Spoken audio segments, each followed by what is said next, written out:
Orient bell tiles studio से आप देख रहे हैं एबीपी न्यूज। नमस्कार, एक बार फिर बहुत स्वागत है आपका। आप देख रहे हैं एबीपी न्यूज। आपके साथ मैं हूं जिया शर्मा। सुबह के 7 बजे का वक्त हो रहा है और न्यूज एट 7 की शुरुआत बड़ी खबर के साथ करेंगे। दितवा तूफान को लेकर एनडीआरएफ की टीम इस वक्त एक्शन में नजर आ रही है और वडोदरा से चेन्नई एनडीआरएफ की 5 टीमें पहुंच चुकी है। बता दें आपको कि आज भारत पहुंचेगा दितवा तूफान। ऐसे में जो तैयारियां पूरी कर ली गई है, तमाम कदम उठाए जा रहे हैं और यही वजह है कि वडोदरा से चेन्नई एनडीआरएफ की 5 टीमें पहुंच चुकी है। एनडीआरएफ ने भी मोर्चा संभाल लिया है। तटीय इलाकों से टकराता हुआ आज नजर आएगा दितवा तूफान। तमिलनाडु, पुडुचेरी, आंध्र प्रदेश के तट से टकराएगा दितवा तूफान। भारी बारिश, तेज हवाएं यहां पर चल सकती हैं। नुकसान की भी आशंका है। ऐसे में यहां पर रहने वाले लोगों को सुरक्षित स्थानों पर शिफ्ट करने की भी तैयारी है। कुछ तस्वीरें सामने आई हैं जब एनडीआरएफ की टीम्स चेन्नई जा रही थी।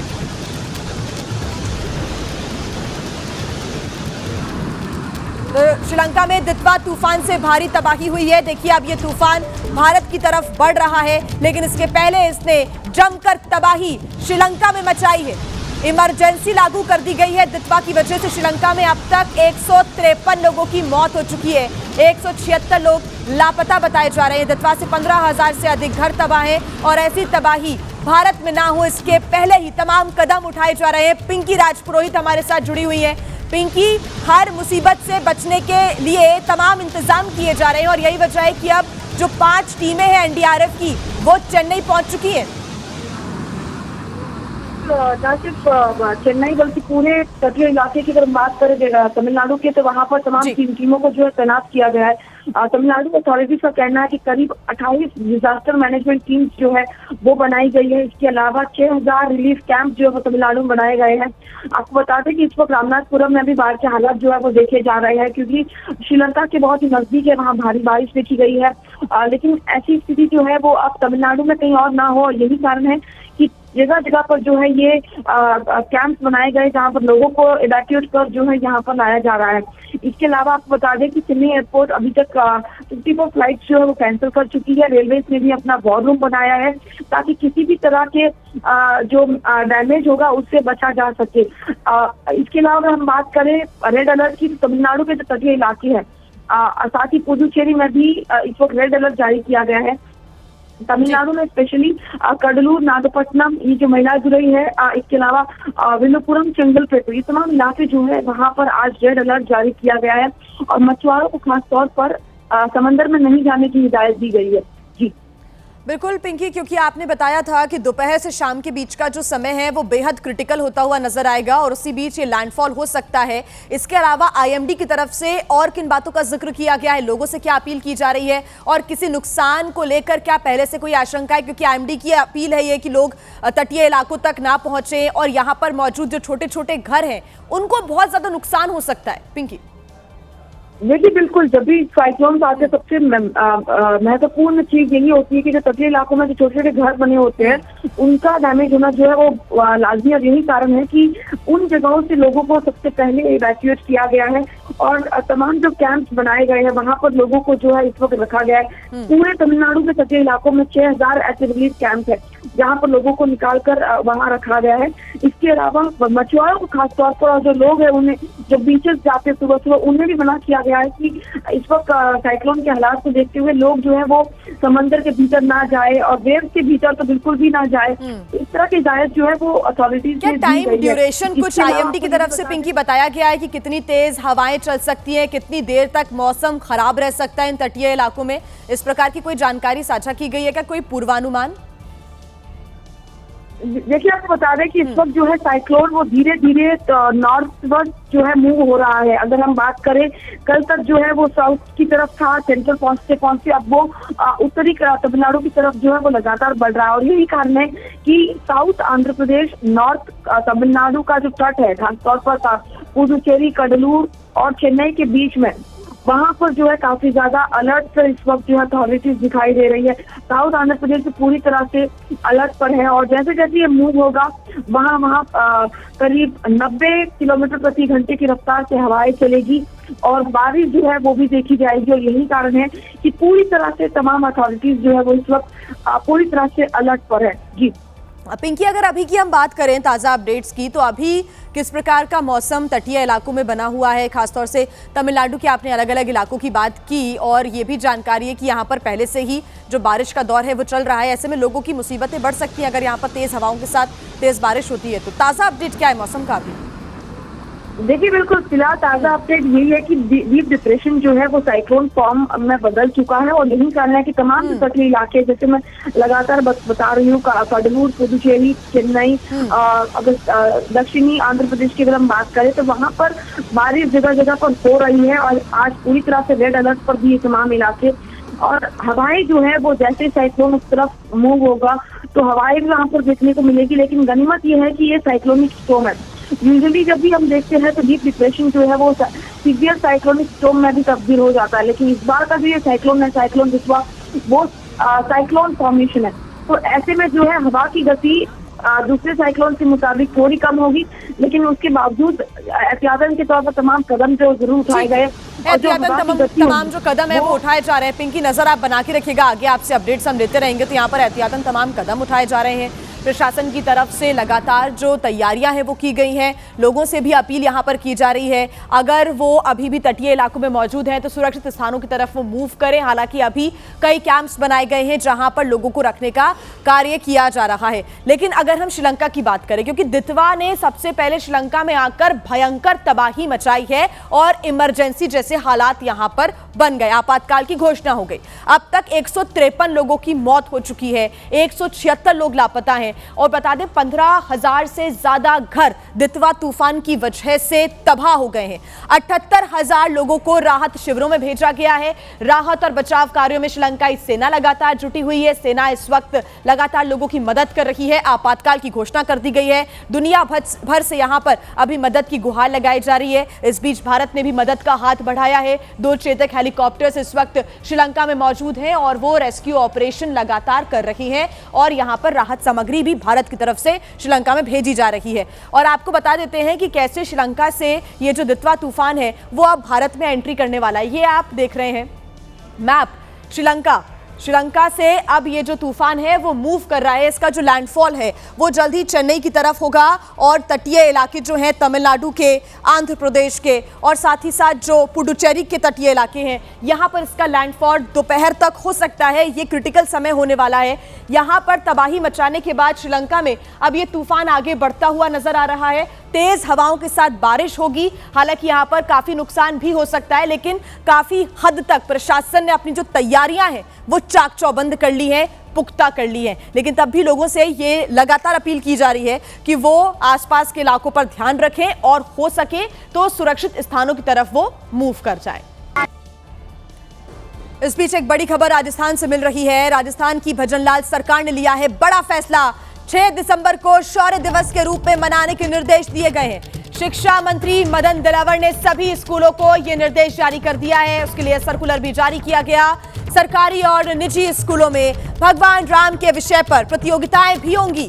सामूहिक रूप से सूर्य नमस्कार और योग आसनों का अभ्यास भी किया जाएगा। विशेष प्रार्थना सभाओं का भी आयोजन होगा। भगवान राम के भजन और आरती से कार्यक्रम की शुरुआत होगी। और आइए अब बात करते हैं उत्तर प्रदेश के नोएडा की, जहां पर उस वक्त हड़कंप मच गया जब एक चलती कार आग का गोला बन गई। ये घटना दलित प्रेरणा स्थल के पास हो गई थी। ये तस्वीरें सामने आई। देखते ही देखते आग ने पूरी कार को अपनी चपेट में ले लिया और वो धू धू कर जलने लगी। आग इतनी भीषण थी कि इसका धुआं दूर से ही दिखाई दे रहा था। ये हादसा दलित प्रेरणा स्थल के पास हुआ, जहां अचानक उठी आग की लपटों ने राहगीरों में हड़कंप मचा दिया। ड्राइवर समय रहते हालात भांप गया और उसने किसी तरह कार से बाहर निकलकर अपनी जान बचाई। घटना की जानकारी मिलते ही फायर ब्रिगेड की टीम मौके पर पहुंची और काफी मशक्कत के बाद आग पर काबू पा लिया। हालांकि तब तक कार पूरी तरह से जलकर खाक हो चुकी थी। कार में आग कैसे लगी, फिलहाल इसका पता नहीं चल पाया है। थाना सेक्टर 20 पुलिस ने इसकी जांच शुरू कर दी है। उत्तर प्रदेश के आजमगढ़ में एक पुलिस हेड कांस्टेबल को ही रंगे हाथों गांजा बेचते हुए गिरफ्तार किया गया। ये पुलिसकर्मी हाईवे के किनारे राहगीरों को गांजा बेचता था।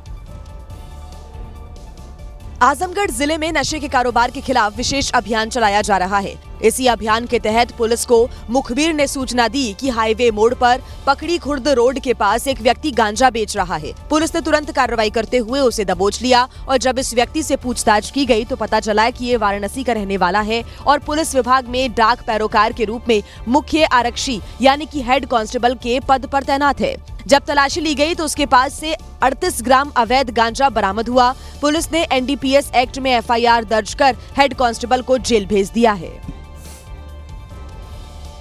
और देखिए, कल से संसद का शीतकालीन सत्र शुरू होने जा रहा है। बड़ी खबर आपको बता दें, सत्र से पहले आज बैठकों का दौर भी चलेगा। सुबह 11 बजे सर्वदलीय बैठक होगी और दोनों सदनों में कार्यवाही को लेकर चर्चा की जाएगी। सत्र में लाए जाने वाले विधेयकों पर भी चर्चा होगी। शाम 4 बजे राज्यसभा बिजनेस एडवाइजरी कमेटी की बैठक होगी तो वहीं शाम 5 बजे लोकसभा बिजनेस एडवाइजरी कमेटी की बैठक होगी। सत्र की शुरुआत कल से होने जा रही है। शीतकालीन सत्र की शुरुआत कल से होगी, लेकिन उसके पहले आज बैठकों का दौर चलेगा। तो वहीं संसद सत्र पर कांग्रेस की भी आज एक अहम बैठक होनी है। शीतकालीन सत्र में रणनीति बनाई जाएगी, किन मुद्दों को उठाना है, किन मुद्दों पर सरकार को घेरना है, इसको लेकर आज बैठक चलेगी। सोनिया गांधी के आवास पर यह जरूरी मीटिंग होने जा रही है। आज कांग्रेस की पार्लियामेंट्री स्ट्रैटेजी कमेटी की भी बैठक होगी। एसआईआर समेत अन्य मुद्दों को लेकर रणनीति बैठक में बनाई जाएगी। साथ ही प्रधानमंत्री नरेंद्र मोदी आज मन की बात करेंगे। सुबह 11 बजे मन की बात कार्यक्रम का प्रसारण होगा। मन की बात कार्यक्रम का 128वां एपिसोड आज प्रसारित किया जाएगा।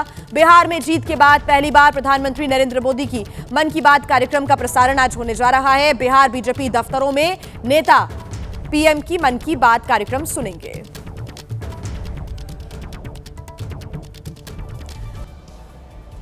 आइए अब खबरों में आगे बढ़ते हैं। बड़ी खबर आपको बता दें दिल्ली से, जहां के संगम विहार में आग का तांडव देखने को मिला है। 4 मंजिला मकान में लगी भीषण आग की वजह से 4 लोगों की दर्दनाक मौत हो गई है। एक घायल बताया जा रहा है, जिसका अस्पताल में इलाज चल रहा है। आप तस्वीरें देख रहे हैं। जैसे ही आग लगी, मौके पर अफरा तफरी मच गई।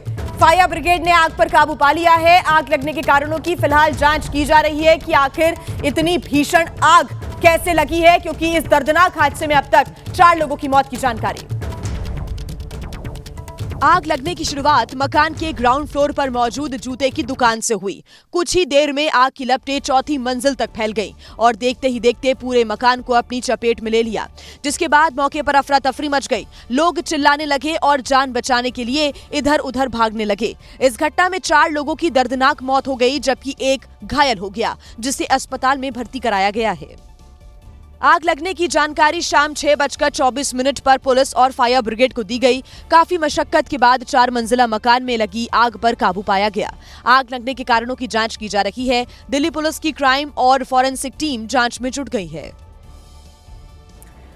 और आइए अब बात कर लेते लुधियाना की, जहां पर एक फैक्ट्री में बॉयलर फटने की वजह से एक कर्मचारी की मौत हो गई, जबकि एक घायल बताया जा रहा है। इस धमाके के बाद सुरक्षा कारणों से आसपास के घरों को खाली करा लिया गया। बताया जा रहा है कि बॉयलर में अचानक से आग लगी और वो फट गया।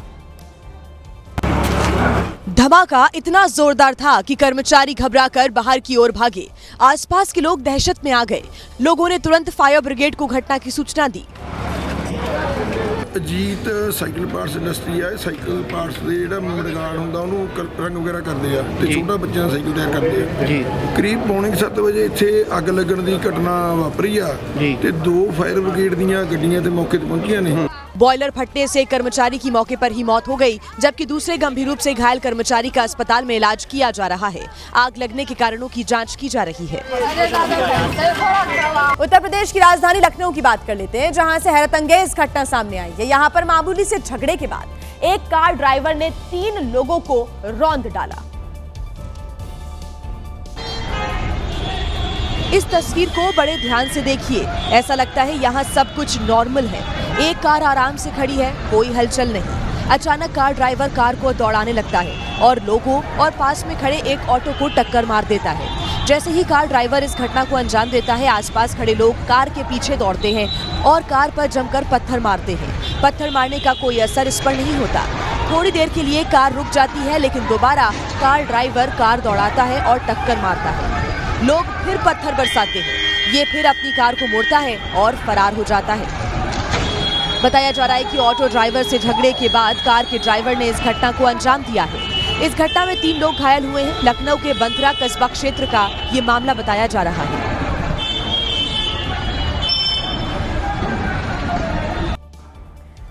मध्य प्रदेश के सीधी में पुलिस का बर्बर चेहरा सामने आया है। दरअसल जमीन विवाद की शिकायत पर एएसआई ने थाने में बुलाकर बुजुर्ग को इतना पीटा कि वो घर पहुंचते ही बेहोश हो गए। परिजन उन्हें तुरंत अस्पताल लेकर पहुंचे, जहां उनकी जांच की जा रही है। एएसआई की पिटाई से बुजुर्ग की हालत बिगड़ी तो जिला अस्पताल में अचेत अवस्था में भर्ती कराया गया। पीड़ित सुखलाल यादव का अपने छोटे भाई से जमीनी विवाद था, जिसको लेकर छोटे भाई की पत्नी ने थाने में शिकायत दी थी। इसी सिलसिले में बुजुर्ग को थाने में बुलाकर बुरी तरह पीटा गया।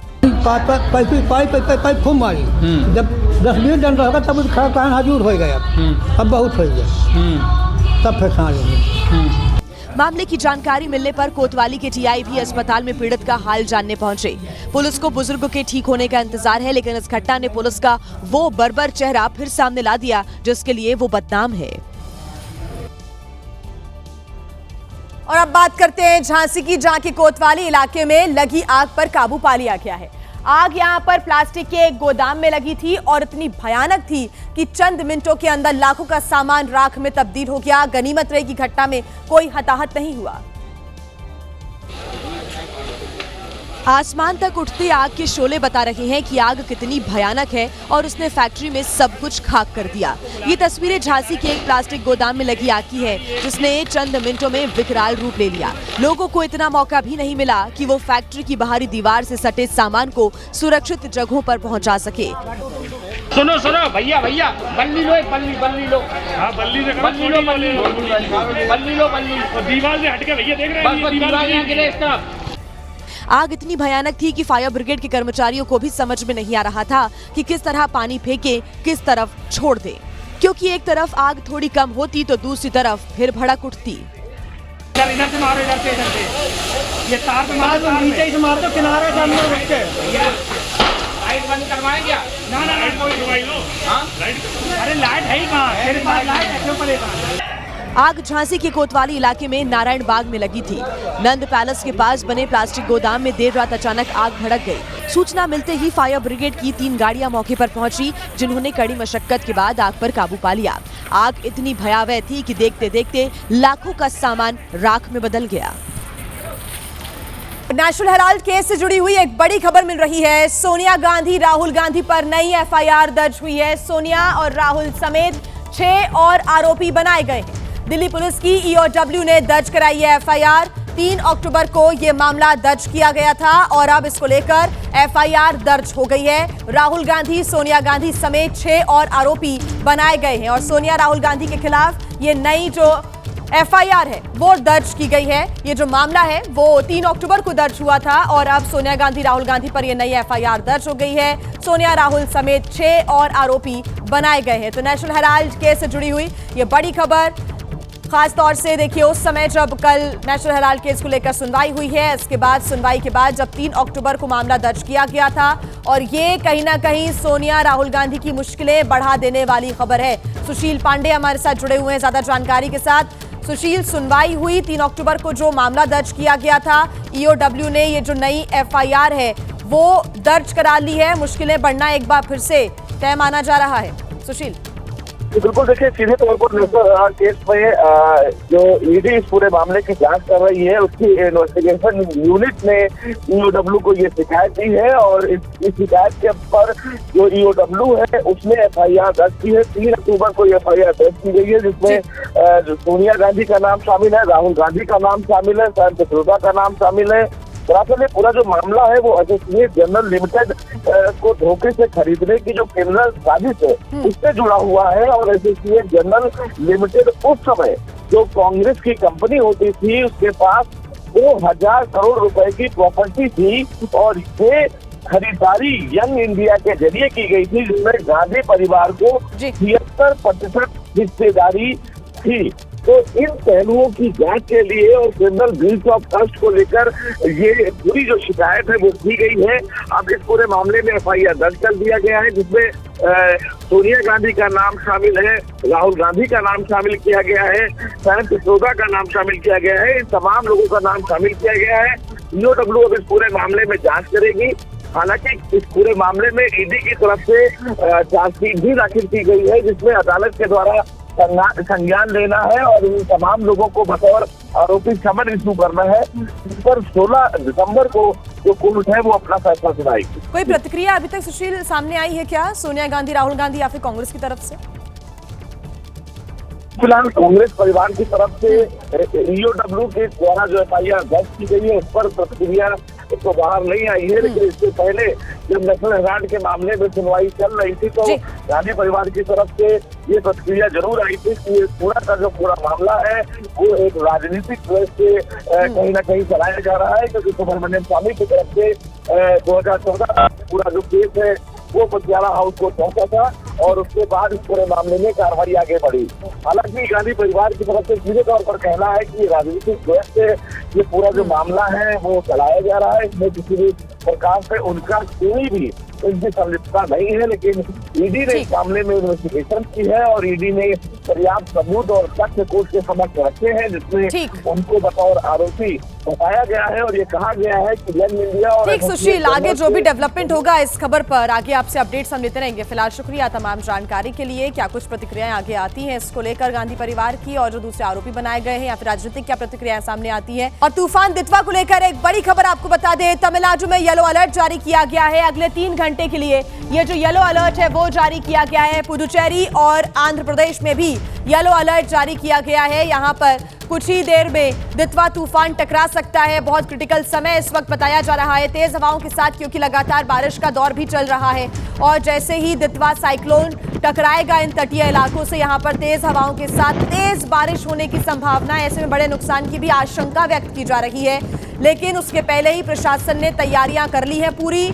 येलो अलर्ट यहां पर अगले 3 घंटे के लिए जारी किया गया है। माना जा रहा है इन्हीं 3 घंटों के अंदर तेज बारिश का जो दौर है वो चल सकता है, तेज हवाएं चल सकती हैं। ऐसे में तटीय इलाकों पर जाने से लोगों को मना भी किया जा रहा है। सुरक्षित स्थानों पर जाने की अपील की जा रही है। हजारों की संख्या में राहत शिविर बनाए गए हैं ताकि यहाँ पर जिनके जो कच्चे और छोटे घर हैं वो यहाँ से शिफ्ट होकर राहत शिविरों में जा सके। मछुआरों से खासतौर से अपील की जा रही है कि वो समुद्र किनारे, समुद्र में आज बिल्कुल भी ना जाएं, क्योंकि लगातार बारिश का दौर जारी है। कोस्टल फ्लडिंग का जो खतरा है वो बना रह सकता है, छोटे घरों को नुकसान पहुंच सकता है। ऐसे में लोगों से अपील एहतियात बरतने की जा रही है। एनडीआरएफ की तमाम टीम्स इस वक्त चेन्नई, तमिलनाडु में मौजूद हैं, साथ ही आंध्र प्रदेश और पुडुचेरी में भी पहुंच चुकी हैं। तमिलनाडु में इस वक्त जो अलर्ट है वो जारी कर दिया गया है। अलग अलग तटीय इलाकों पर राहत बचाव के लिए पहले से ही टीमों की तैनाती कर दी गई है। सरकार की पूरी नजर है और आपको यह भी बता दें कि खुद मुख्यमंत्री की भी तरफ से तैयारियों की समीक्षा भी की गई है, क्योंकि श्रीलंका में भारी तबाही मचाने के बाद अब यह साइक्लोन आज भारत से टकराएगा।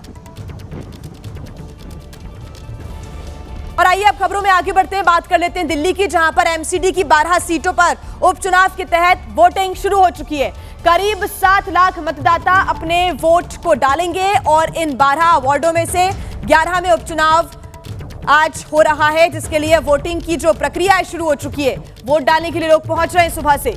पार्षदों के विधायक बनने के बाद ये जो उपचुनाव है वो हो रहा है। मतदान के लिए कुल 580 मतदान केंद्र बनाए गए हैं। सबसे ज्यादा 55 पोलिंग स्टेशन शालीमार बाग बी वार्ड में बनाया गया है। सीएम बनने से पहले इसी वार्ड से रेखा गुप्ता पार्षद थी।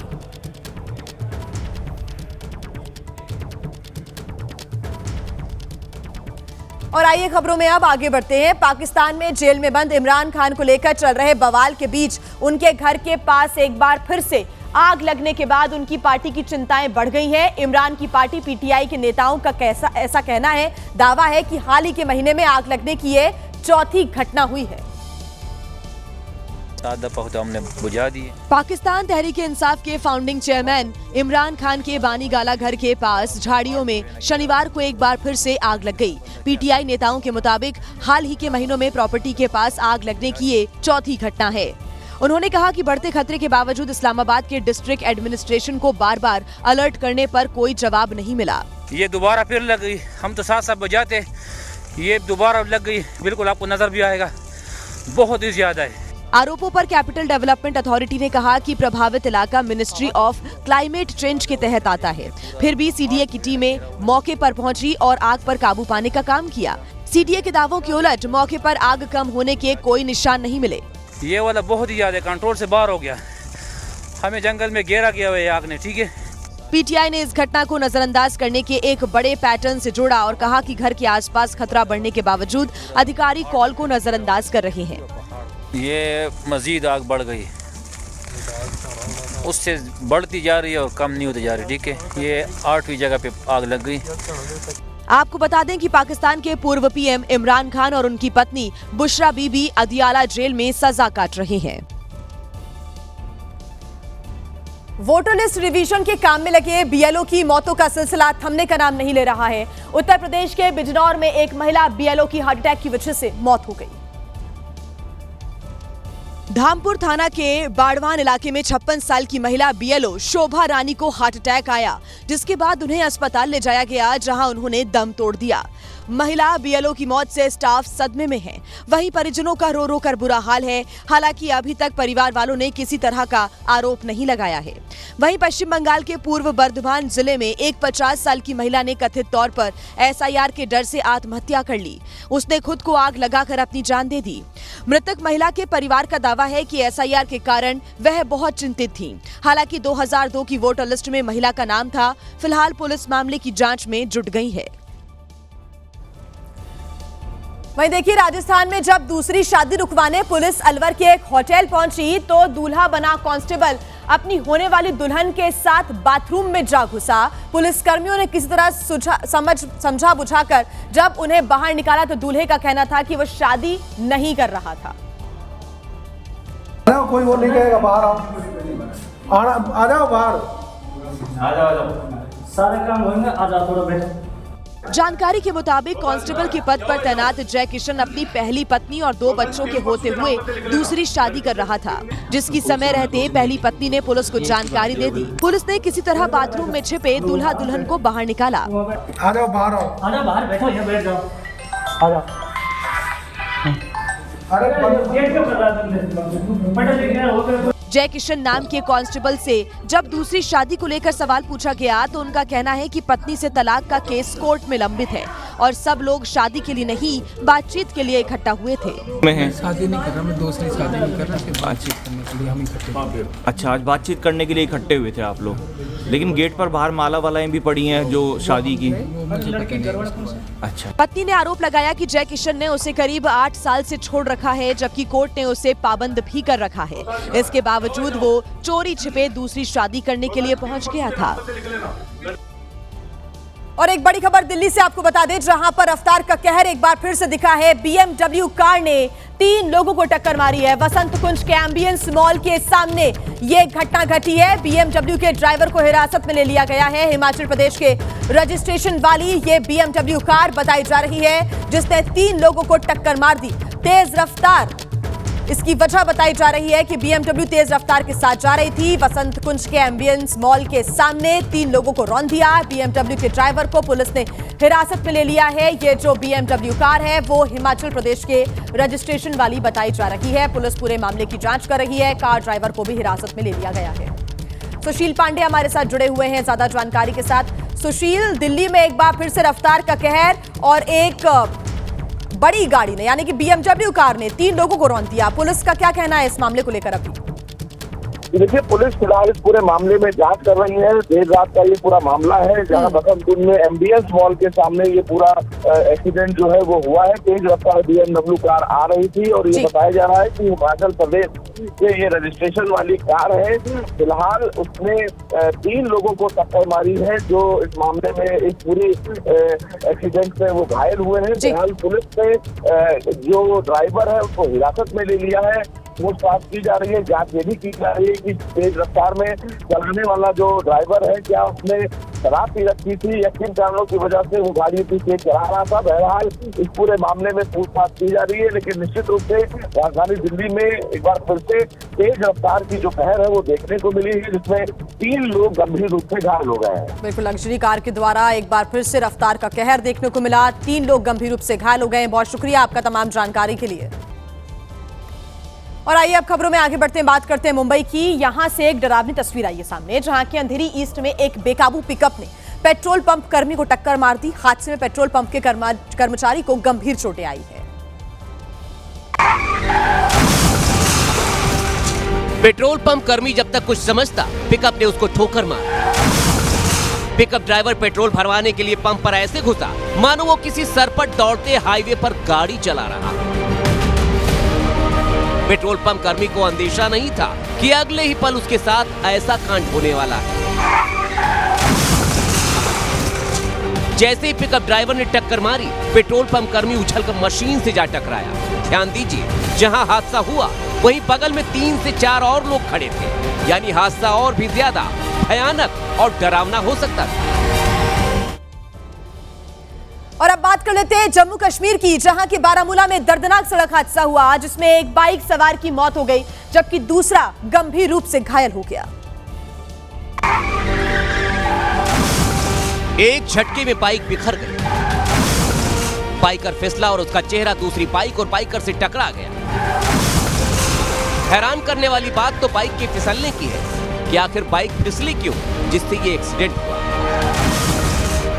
गनीमत रही कि जिस बाइक से बाइकर टकराया उसका बाइकर समय रहते बाइक से अलग हो गया और बच गया। लोग फौरन मौके पर पहुंचे। नीचे गिरने वाले बाइकर की हालत देखकर लोगों ने सिर पकड़ लिया, क्योंकि बाइक से टकराने से मौके पर ही उसकी मौत हो गई। मृतक का नाम मोहम्मद शफी बताया गया। इसीलिए सड़क पर चलिए तो रफ्तार को काबू में रखिए, क्योंकि अगले पल कौन सा मंजर होगा कहना मुश्किल है। ऐसे में सावधानी ही सबसे बड़ा बचाव है। देखिए, होमवर्क पूरा नहीं करने पर स्कूल में बच्चों की पिटाई कोई नई बात नहीं है, लेकिन उत्तर प्रदेश के जौनपुर से एक ऐसा वीडियो आया है सामने जिसके चलते टीचर पर सवाल उठ रहे हैं।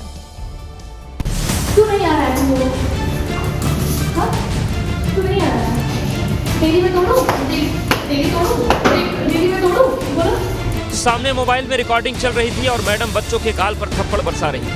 एक महीने पहले से, एक डेढ़ महीने पहले से तो चल रहा है ना? हाँ? टेस्ट चल रहा है पहले से ही। बताओ, टेस्ट चल रहा है नहीं चल रहा है? टेस्ट चल रहा है नहीं चल रहा है? कभी आगे कुछ बताओगे रंतिका? कुछ बताओगे? थक गए तुमसे। देखते हैं ना कल्याण में हमेशा एक होती है। हर वाले दिनों का यही रहता है, कल्याण कर लेंगे। मुँह तक नहीं झुक के आएंगे। मैडम गुस्से से लाल थी और काम पूरा न करने पर बच्चों की पिटाई कर रही थी। अब देखिए, मैडम की मार से बच्चे घबरा गए थे, लेकिन मैडम को गुस्सा इतना तेज आया कि वो अपने आप को रोक नहीं पा रही थी। एक तरफ के बच्चों को पीटने के बाद मैडम दूसरी तरफ आई और फिर इनकी भी पिटाई शुरू कर दी। वही क्वेश्चन पूछ रहे हैं ना जिसका टेस्ट तुम लोग बार बार दिए जा रहे थे 1 महीने से, वो क्यों नहीं आ रहा है? तो प्रेयर तक नहीं आ रहा है, प्रेयर तक नहीं आ रहा है, क्यों नहीं आ रहा है? बताओ क्यों नहीं आ रहा है? सारी जिम्मेदारी मेरी है, सारी जिम्मेदारी मेरी है। हम गोल बना के खिलाएंगे, बोलो गोल बना के खिलाएंगे, क्या करें? कैसे आया? बताओ। पढ़ना नहीं आती, पढ़ना नहीं है, बताओ पढ़ना नहीं है, केवल तुम लोग को ऊपर दिखानी है हर चीज में, पढ़ना नहीं है, जीव हो गया है। इसका मतलब ये लोग घर में पढ़ाई नहीं कर रहे हैं, कुछ नहीं पढ़ रहे हैं। मैडम इस बात से गुस्से में थी कि कई बार पढ़ाने के बाद भी बच्चों को कुछ याद नहीं हो रहा था। 1 महीने से एक ही क्वेश्चन पढ़ाया जा रहा है, तब भी ये हाल है, बच्चा एक क्वेश्चन नहीं बता रहा है, एक क्वेश्चन का आंसर नहीं। अरे कितने बच्चे ऐसे हैं जो सारे क्वेश्चन बता रहे हैं, इसका मतलब इनको अलग से पढ़ाया जा रहा है। एक नहीं बता। काम न करने पर पिटाई अपनी जगह, लेकिन सवाल यह है कि इस पिटाई का वीडियो किसने बनाया? क्या ये वीडियो खुद टीचर नहीं बनवाया? क्योंकि वीडियो के आखिर में मैडम मोबाइल की तरफ देखकर कुछ इशारा कर रही हैं। सवाल ये भी है कि अगर वीडियो शूट किया गया तो उसे सोशल मीडिया पर किसने अपलोड किया?